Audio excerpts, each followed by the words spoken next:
हमारा जो कहने का तात्पर्य वो संख्या से नहीं है। बढ़िया है, आप गणित लगा के संख्या से कर रहे हो। मान लो आप जिस समय प्राण निकलने का समय है और संख्या आपकी पूरी हो गई पहले, उस समय आपका चिंतन किसी विषय का चल रहा है, स्त्री पुरुष, मकान, धन, कोई वस्तु, व्यक्ति, स्थान का, तो आपकी सदगति में बाधा हो जाएगी ना। अंतःमति शोगति। और हर श्वास में हम राधा जप रहे हैं। आप कह रहे हो कि गृहस्थी में नहीं जपा जा सकता, हमें लगता है गलत बात है।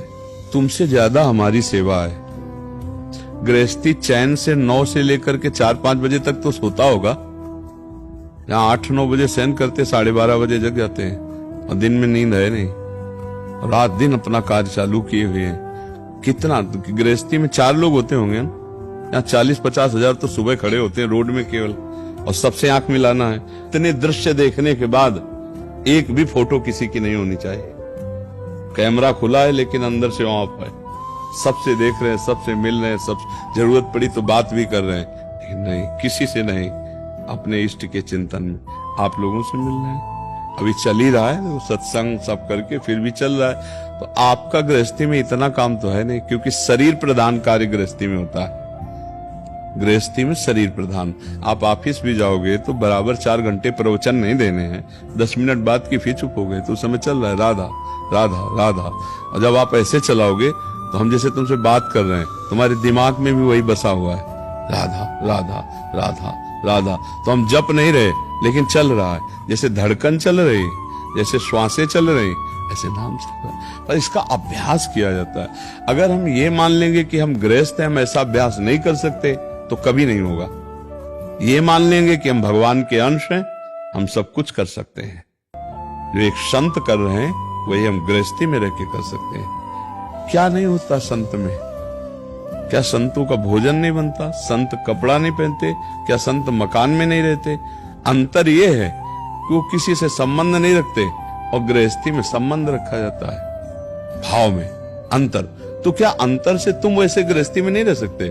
भाई अगर तुम्हारे घर में रहते होते तो 4-5-6 लोग होंगे, 10 लोग, 4 लोग हैं, 400 लोग हैं, सैकड़ों बच्चियां, सैकड़ों संत, बच्चे, सब पूरे, और सबके दिमाग पर हमारा शासन है। धर्म विरुद्ध एक भी बच्चा आचरण नहीं कर सकता। वो पूरे परिवार को जैसे संभाल के चला जाता ना। अच्छा, ये तो हुई हमारे घर में रहने वाले, यहाँ वृंदावन में जो हमारे पास 10,000 लोग बाहर रह रहे हैं, आप लोग भी हो।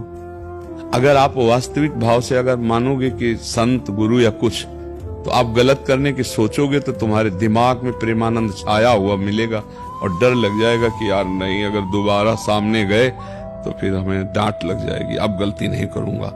ये तो क्या ये बल आप नहीं जागृत कर सकते? आप भी भगवान के हो, आपको भी नाम जपने का अवसर मिला है, पर आप अपने को छूट दे देते हैं कि मैं गृहस्थ हूं।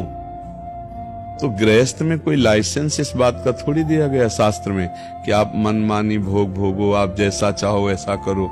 नहीं, चाहे गृहस्थ हो चाहे विरक्त, दोनों को भगवत प्राप्ति करने के लिए मानव देह मिली है। दोनों का ढंग अलग अलग है।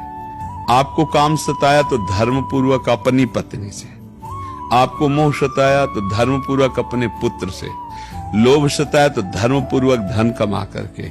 इस तरह से विकारों को हम कब्जे में लेते हैं धर्म की सीमा में, और आगे चलकर निर्विकार हो जाते हैं। और वैरागी